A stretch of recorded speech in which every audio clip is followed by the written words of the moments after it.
इतिहासात डोकावलं तर असं दिसतं की हवामानाशी संबंधित धोके किंवा चक्रीवादळासारख्या आपत्ती मोठ्या प्रमाणावर मालमत्ता आणि जीवितहानीसाठी कारणीभूत असतात. त्यामुळे त्या भागातल्या लोकांना वाचवण्यासाठी मानवी ज्ञानाचा आणि आधुनिक तंत्रज्ञानाचा वापर करून त्यांचा अंदाज वर्तवणं आवश्यक असतं.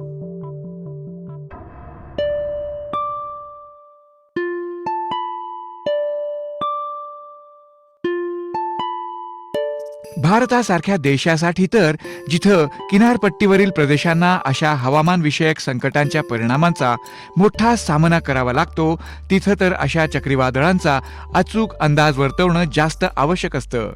गेल्या 300 वर्षात जगात आलेल्या एकंदर चक्रीवादळांपैकी जवळपास 75% घटनांमध्ये 5000 पेक्षा जास्त जीवितहानीला कारणीभूत झालेली चक्रीवादळं भारतात, विशेषतः बंगालच्या उपसागरात आली. 29 ऑक्टोबर 1999ला ताशी 260 किलोमीटर वाऱ्याचा वेग असलेलं महाचक्रीवादळ ओरिसा किनारपट्टीवर धडकलं होतं. यात संपूर्ण राज्यभरात सुमारे 10,000 लोक मरण पावले आणि 1,000 कोटी रुपयांपेक्षा जास्त मालमत्तेचं नुकसान झालं.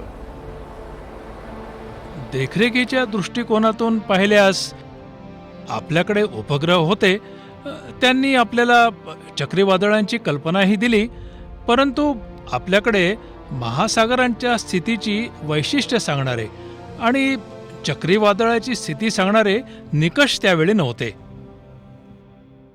संगणन प्रणालीही मर्यादित होती आणि हवामानाच्या अंदाजाबाबत मार्गदर्शन करणारी आकडेवारीही मर्यादित होती. त्यामुळे केवळ अंदाज 24 तासांपर्यंतच वर्तवता येत होता आणि त्यावेळी अंदाजाची अचूकता आणि सातत्यही फारसं चांगलं नव्हतं.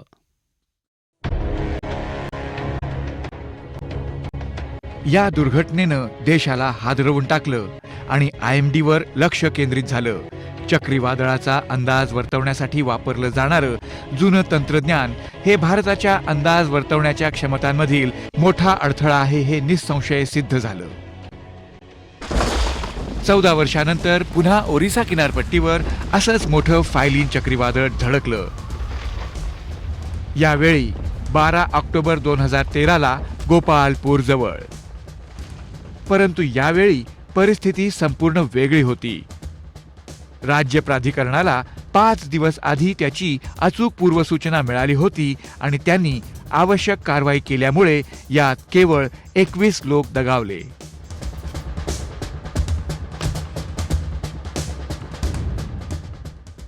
जर तुम्हाला लोकांना मदत करण्यासाठी अतिशय प्रभावी अशी प्रणाली हवी असेल, तर केवळ तुम्ही सज्ज राहून चालणार नाही, तर तुम्ही पूर्वसूचना दिल्यावर लगेच मदत पण मिळायला हवी.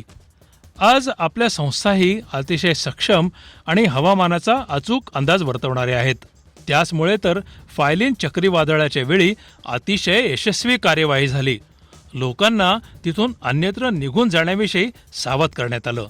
लोक अशा सावधगिरीच्या इशाऱ्यांवर विश्वास ठेवायला लागलेत.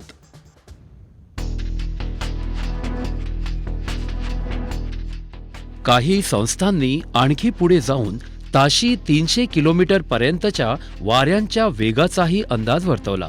यामुळे लोकांमध्ये आणि आपत्ती व्यवस्थापकांमध्येही घबराट पसरली. त्यामुळे अंदाज वर्तवणाऱ्यांवर एकतर अंदाज बदलण्यासाठी किंवा आपण दिलेल्या अंदाजाबाबत सातत्य राखण्याविषयी प्रचंड दबाव आला. तरीही IMDनं अंदाज वर्तवणं चालूच ठेवलं. इतर संस्था वेगळे अंदाज वर्तवत असतानाही आणि प्रचंड दबाव असूनही त्यावेळी आत्मविश्वास दाखवला. वेळोवेळी 2 स्क्रीन्स मी IMDनं वर्तवलेल्या तसंच अमेरिकी आरमारानं सांगितलेल्या अंदाजावर लक्ष ठेवत असे. तरीही मला शंका होती, कारण मी स्वतः जिल्हाधिकारी होतो. 1999च्या महाचक्रीवादळात आपल्याला किती त्रास झाला ते मला माहीत होतं, परंतु दिवसाअखेरीस IMDचा अंदाजच जास्त अचूक होता. अमेरिकेच्या लष्कराच्या किंवा अमेरिकी आरमाराच्या साईट्स माझ्या लक्षात आहेत. त्यांनी वाऱ्याचा वेग 280 पेक्षा जास्त असेल असा अंदाज व्यक्त केला होता, परंतु IMDने तो ताशी 220 ते 230 किलोमीटर पर्यंत वर्तवला आणि प्रत्यक्षात तेवढाच वेग होता. त्यामुळे लोकांनी IMDच्या साईटवरच भरोसा ठेवला. IMDनं केवळ हजारो लोकांचे प्राणच वाचवले नाहीत, तर पूर्वसूचना देणाऱ्या प्रणालीमुळे सरकारी तिजोरीची सुमारे 500 कोटी रुपयांची बचतही झाली. मी आंतरराष्ट्रीय हवामान खात्यांच्या अंदाजांचा वापर केला, कारण सर्वजण आवर्जून तेच वापरत होते. IMDचे अंदाज जास्त जवळपास होते, बाकीचे फार दूर होते. तेव्हाच IMDनं एक अचूक काम केलं.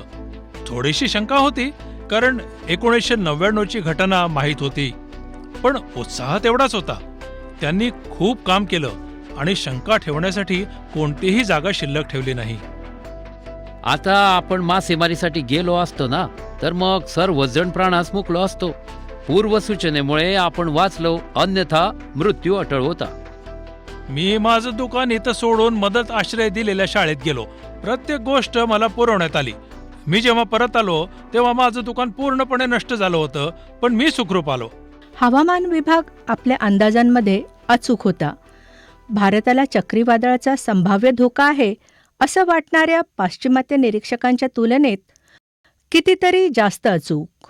हवामान विभाग आपल्या अंदाजांमध्ये अचूक होता. भारताला चक्रीवादळाचा संभाव्य धोका आहे असं वाटणाऱ्या पाश्चिमात्य निरीक्षकांच्या तुलनेत कितीतरी जास्त अचूक. रात्री आलेल्या वादळावर भारतानं यशस्वीपणे मात केली, कारण भारत पूर्णपणे तयारीत होता. वेधशाळेच्या अचूक माहितीमुळे 36 तासांमध्ये 9 लाख लोकांना सुरक्षित ठिकाणी हलवण्यात यश आलं. ही खूप मोठी कामगिरी होती. या चक्रीवादळात हवामान खात्यानं तंत्रज्ञानाचा चांगला वापर केला आणि 6 तारखेपासूनच वादळाची पूर्वसूचना दिली गेली होती. जे अंदाज होते तेवढीच तीव्रता होती. जी अनुमानित दिशा होती तीच दिशा राहिली. जी अनुमानित वेळ सांगितली होती तीच वेळ राहिली. देशातील प्रसार माध्यमं लाखो लोकांचे प्राण वाचवल्याबद्दल संस्थेवर स्तुतिसुमनांचा वर्षाव करत असतानाच WMO आणि जागतिक बँकेनं एवढी मोठ्या प्रमाणावरची आपत्ती हाताळल्याबद्दल त्यांची भूमिका खुलेपणानं मांडली. प्रथमच IMDला प्रभावीपणे आपत्ती हाताळल्याबद्दल भारतीय व्यवस्थापन संस्थेकडून राष्ट्रीय पुरस्कार मिळाला. नंतर भारतीय वेधशाळेनं 2014 मध्ये विशाखापट्टणम इथं आलेल्या हुदहुद चक्रीवादळासहित इतर चक्रीवादळांमध्ये देखील असेच अचूक अंदाज वर्तवले आणि राष्ट्रीय तसंच आंतरराष्ट्रीय स्तरावर आपली विश्वासार्हता आणखी भक्कम केली. फायलिन आणि हुदहुद हे एवढंच यश नाही, अलीकडच्या काळात चक्रीवादळाचा अंदाज वर्तवण्यात सातत्यानं सुधारणा झालेली आहे. IMDच्या पूर्वसूचना देणाऱ्या प्रणालीत निरीक्षणं, देखरेख, विश्लेषण, आकडेवारीच्या स्वरूपातील प्रतिमान, अंदाज आणि इशारा संदेश यांचा समावेश आहे. देखरेखींच्या पैलूंमध्ये लक्षणीय सुधारणा झाली आहे. आकडेवारीच्या समानीकरणाच्या पातळीवर आम्ही मोठी प्रगती केली आहे आणि सुरुवातीची परिस्थिती आपण आकडेवारीच्या आधारे निश्चित करत असल्यामुळं आता आपली सुरुवातीची परिस्थिती निश्चित करण्याचं कौशल्य उत्तम आहे. आणि तिसरा पैलू म्हणजे मॉडेल्स. आता आकडेवारीच्या स्वरूपातील प्रतिमानात आम्ही लक्षणीय प्रगती केली असून ती केवळ जागतिक मॉडेल्स किंवा क्षेत्रीय मॉडेल्स नव्हेत, तर अशी मॉडेल्स की जी चक्रीवादळांचा अंदाज वर्तवण्यावर लक्ष केंद्रित करणारी आहेत. फायलिनच्या यशस्वी कहाणीसाठी महत्त्वाच्या असणाऱ्या IMDच्या पूर्वसूचना देणाऱ्या प्रणालीच्या आधुनिकीकरणाविषयी जाणून घेण्यापूर्वी आपण विषुववृत्तीय चक्रीवादळाची वैशिष्ट्ये जाणून घेऊया. विषुववृत्तीय चक्रीवादळं तुलनेनं उष्ण असणाऱ्या विषुववृत्तीय सागरांच्या मोठ्या भागांवर निर्माण होतात. विषुववृत्तीय हा शब्द या प्रणालींच्या भौगोलिक उगमस्थानांकडे निर्देश करतो, म्हणजेच विषुववृत्तीय सागरांच्या वर. विषुववृत्तीय चक्रीवादळाला उत्तर अटलांटिकमध्ये हरिकेन म्हणतात, उत्तर पॅसिफिकमध्ये टायफून आणि हिंदी महासागरात चक्रीवादळ म्हणतात. विषुववृत्तीय चक्रीवादळाचं वर्णन दक्षिण गोलार्धात घड्याळाच्या काट्यांच्या दिशेनं तर उत्तर गोलार्धात घड्याळाच्या विरुद्ध दिशेनं फिरणाऱ्या दाट हवेचा भोवरा असं करता येईल, ज्याचा वाऱ्याचा वेग कमी वातावरणीय दाबाच्या केंद्राभोवती किमान ताशी 62 किलोमीटर असतो. मुख्यत्वे चक्रीवादळाचे 2 मोसम आहेत. पहिला म्हणजे एप्रिल ते मे, मान्सून पूर्वीचा मोसम, आणि दुसरा म्हणजे ऑक्टोबर ते डिसेंबर, पावसाळ्यानंतरचा मोसम. प्रत्येक 5 चक्रीवादळांपैकी बंगालच्या उपसागरावर 4 आणि अरबी समुद्रावर 1 चक्रीवादळ येतं. प्रत्येक 5 चक्रीवादळांपैकी 2 ते 3 तीव्र आणि 1 ते 2 अतितीव्र असतात. दाब कमी होणं आणि पृष्ठभागावरील जास्तीत जास्त वाऱ्याचा वेग याच्या आधारे उत्तर हिंदी महासागराच्या खोऱ्यातील विषुववृत्तीय चक्रीवादळं 5 श्रेणींमध्ये विभागलेली आहेत. चक्रीवादळ, तीव्र चक्रीवादळ, जास्त तीव्र चक्रीवादळ, अतितीव्र चक्रीवादळ आणि अखेरीस महाचक्रीवादळ. सर्वात महत्वाचा मुद्दा म्हणजे चक्रीवादळाचं केंद्र निश्चित करणं, जे किमान दाबाचं किंवा घड्याळाच्या काट्याच्या उलट दिशेनं फिरणाऱ्या भूपृष्ठावरील वाऱ्याचं केंद्र असतं. याचं कारण म्हणजे चक्रीवादळाची तीव्रता केंद्रातील दाब कमी होण्याच्या आधारे किंवा चक्रीवादळामुळे तयार होणाऱ्या वाऱ्याचा वेग जास्तीत जास्त टिकण्याच्या आधारे निश्चित करता येते. परिपक्व विषुववृत्तीय चक्रीवादळात एक डोळा असतो, जे त्या चक्रीवादळाचं केंद्र असतं. हा 10 ते 50 किलोमीटर व्यासाचा असू शकतो. डोळ्याभोवती ढगांचा 10 ते 100 किलोमीटर लांबीचा जाड पट्टा असतो, ज्याला नेत्रभित्तिका म्हणतात. हा चक्रीवादळाचा सर्वात धोकादायक भाग असतो, जिथं वाऱ्याचा वेग ताशी 250 किलोमीटर पर्यंत जाऊ शकतो. जसे आपण नेत्रभित्तिकेपासून दूर जातो, तसे ढग एका भोवऱ्याच्या आकारात मागे जातात. या भागाला रेन बँड असं देखील म्हणतात. चक्रीवादळांचे अनेक धोके असतात, ज्यामुळे जमिनीवर चक्रीवादळ धडकण्यापूर्वी मुसळधार पाऊस पडून नुकसान होतं आणि नंतर चक्रीवादळाचे जोराचे वारे आणि शेवटी अतिविशाल समुद्री लाटा, ज्याला तीव्र चक्रीवादळ असं देखील म्हणतात.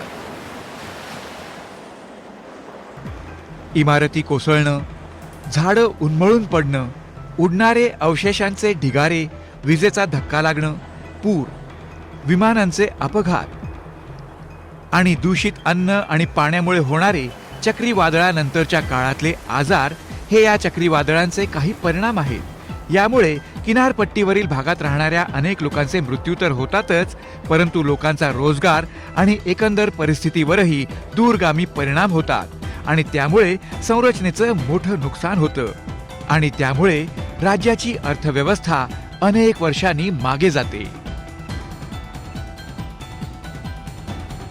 देशात 96 चक्रीवादळ प्रवण जिल्हे आहेत.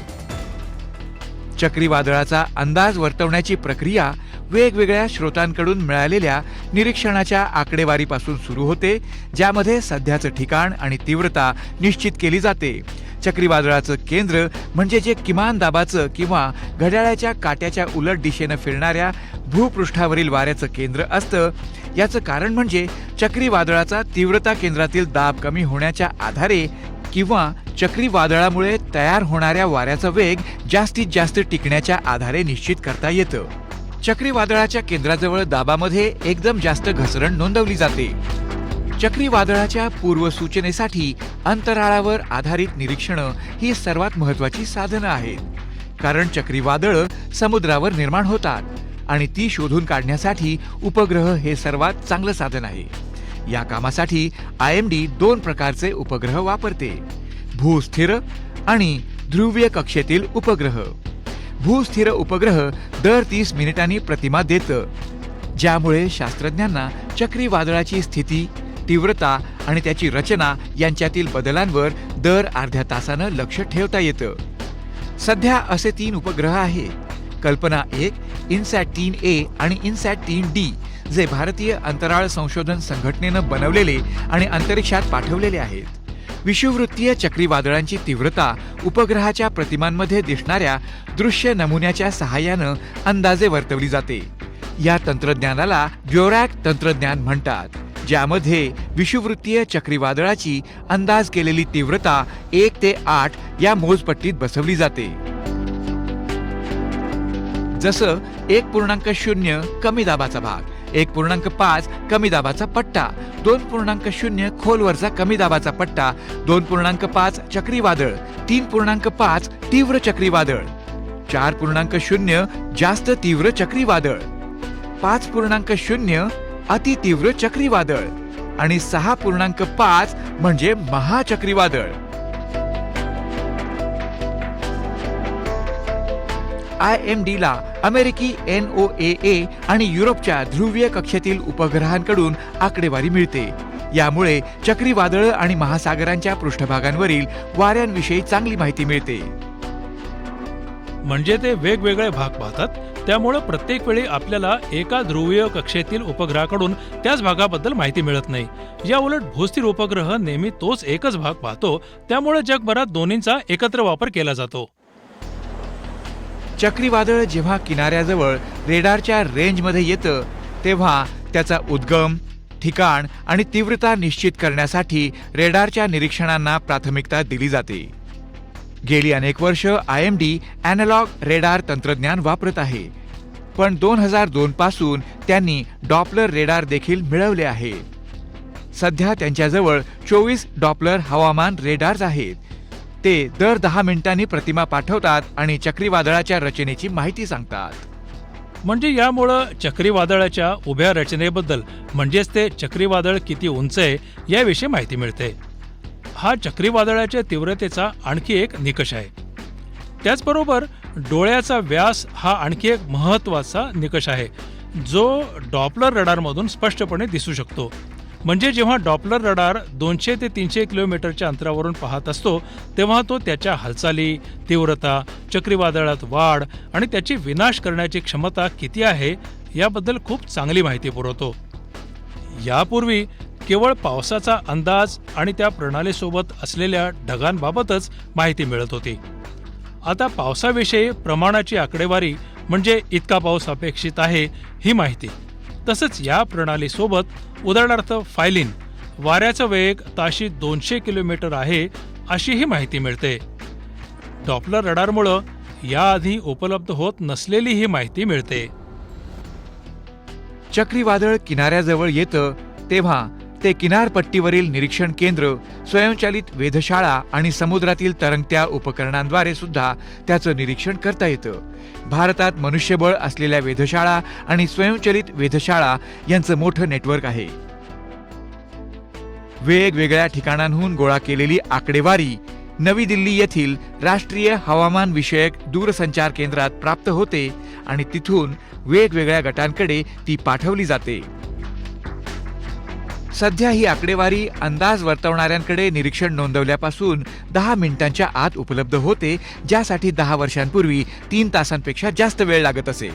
देशभरातल्या 6 विमानतळांवर बसवलेल्या 6 स्वयंचलित संदेशवहन प्रणाली आपल्याकडे आहेत. ही सर्व हवामान विषयक आकडेवारी जगभरात वरचेवर गोळा केली जात असल्यामुळे मोठी आणि गुंतागुंतीची असते. ही आकडेवारी शक्तिशाली संगणक प्रणालीद्वारे प्रक्रियान्वित केली जाते. एकदा की प्रक्रिया झाली की ही नोंदवलेली आकडेवारी अंदाज मिळवण्यासाठी आकडेवारीवर आधारित हवामान अंदाज मॉडेलमध्ये घातली जाते.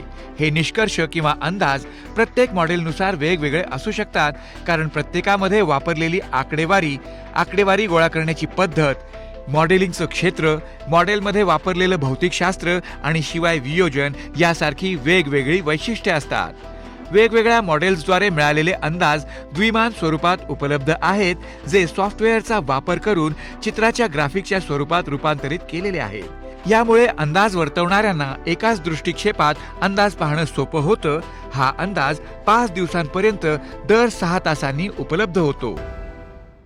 सुरुवातीचं ठिकाण आणि तीव्रता निश्चित केल्यानंतर वेगवेगळ्या मॉडेल्सच्या अंदाजांची तुलना करून अधिकृत मार्ग आणि तीव्रता यांचा अंदाज करण्याचा प्रयत्न केला जातो. मॉडेलचा आकड्यातील अंदाज वेगवेगळा असू शकतो. त्यामुळे अंदाज वर्तवणारे शास्त्रज्ञ अंतिम निष्कर्षापर्यंत पोहोचण्यासाठी अनुभव, कौशल्य आणि निर्णयाला समर्थन देणारी प्रणाली यांचा वापर करतात. अंदाज वर्तवण्याच्या क्षमतेमधील अलीकडची घडामोड लक्षात घेता IMDनं 2000 मध्ये पुढल्या 72 तासांपर्यंत आणि 2013 मध्ये पुढल्या 120 तासांपर्यंत वैध असणारा चक्रीवादळ मार्गाचा अंदाज सादर केला.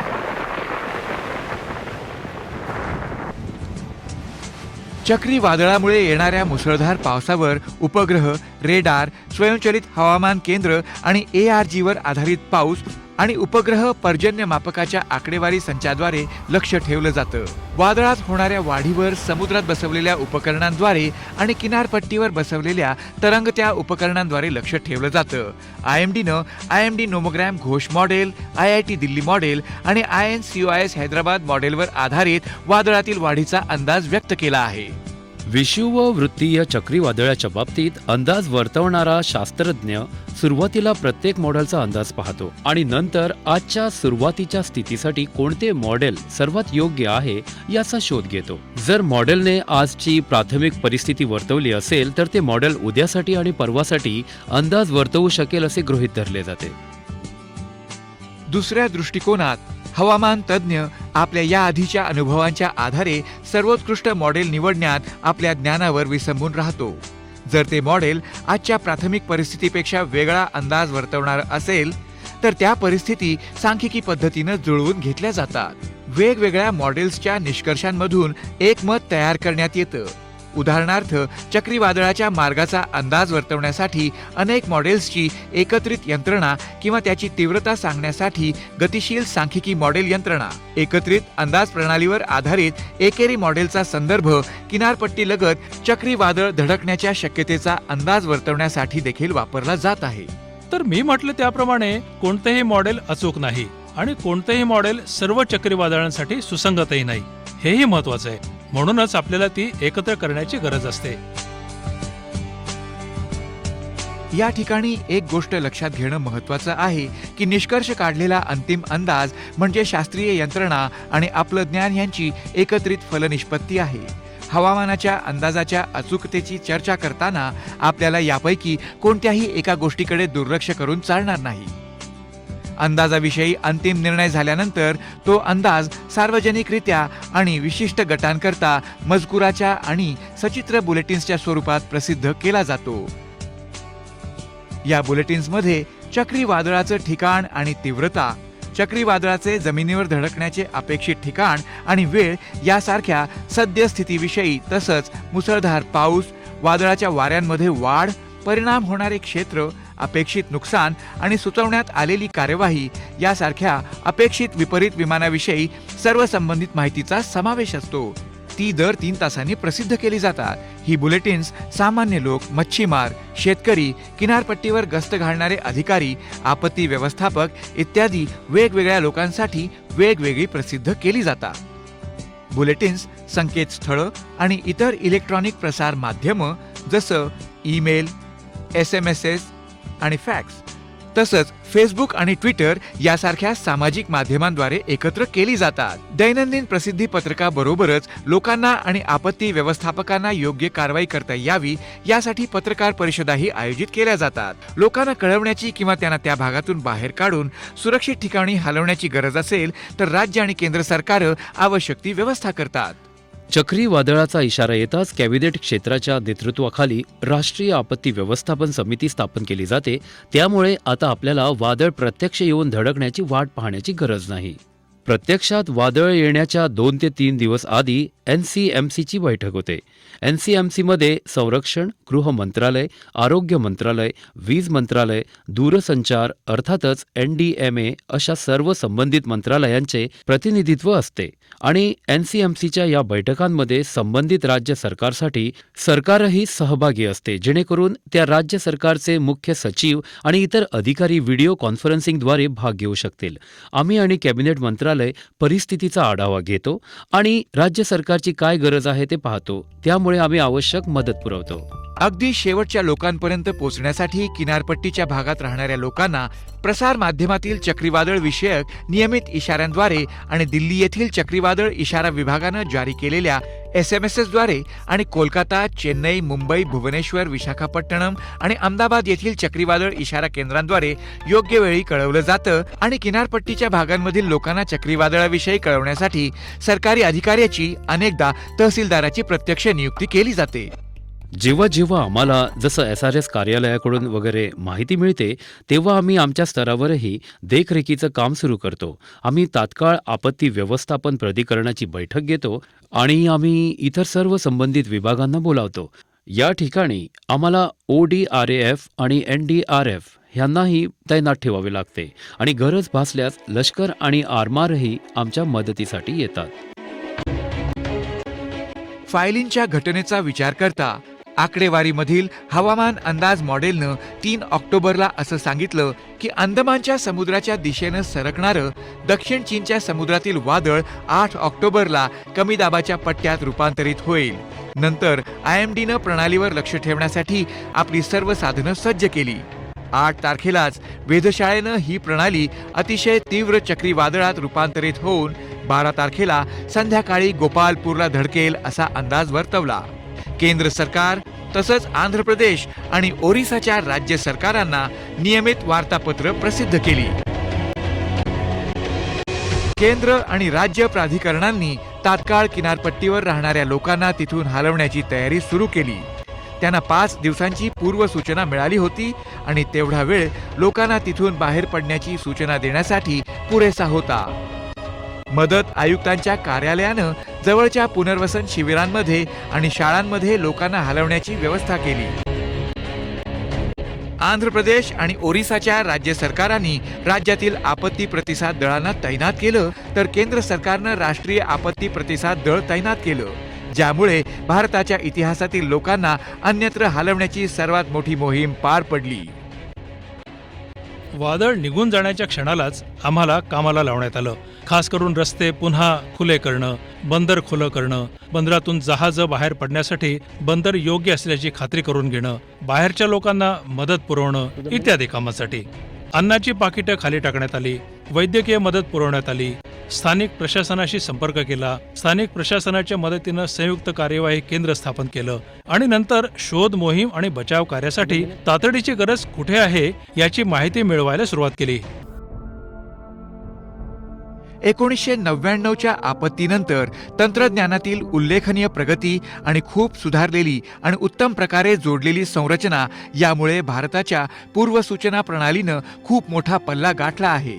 अलीकडच्या फायलिन आणि हुदहुद या चक्रीवादळांमधील जास्त अचूक अंदाज वर्तवून हजारो जीव वाचवल्यामुळे एक दणकट पूर्वसूचना प्रणाली निर्माण करण्याच्या भारताच्या सातत्यपूर्ण प्रयत्नांना जणू पोचपावतीच मिळाली आहे.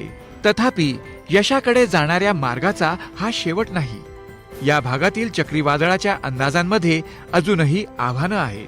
आंतरराष्ट्रीय क्षेत्रात सर्वात महत्त्वाचं आव्हान म्हणजे तीव्रतेचा अंदाज वर्तवणं हे आहे. आकडेवारीवर आधारित मॉडेल्स खूप वेगाने होणारी तीव्रता आणि पटकन कमी होणारा कमकुवतपणा या दोन्ही गोष्टींचा अंदाज वर्तवण्यात असमर्थ आहेत. खास करून जलद तीव्रता जर किनारपट्टीलगत असेल तर ते खूप विनाशकारी असते. मुसळधार पावसाचा अंदाज वर्तवण्यातही आकडेवारीवर आधारित मॉडेल्सची कामगिरी फारशी चांगली नाही आणि मुसळधार पावसामुळे पूर येऊन मोठी जीवित आणि मालमत्ता हानी होते हे आपल्याला माहीत आहे. म्हणून मुसळधार पावसाचा अंदाज वर्तवण्यास सुधारणा करणे हे सर्वात दुसरे महत्त्वाचे आव्हान आहे. आतापर्यंत आपल्याकडे प्रत्यक्ष चक्रीवादळाच्या आतली अशी कोणतीही निरीक्षणं नाहीत. आपल्याकडं सभोवतालची निरीक्षणं आहेत.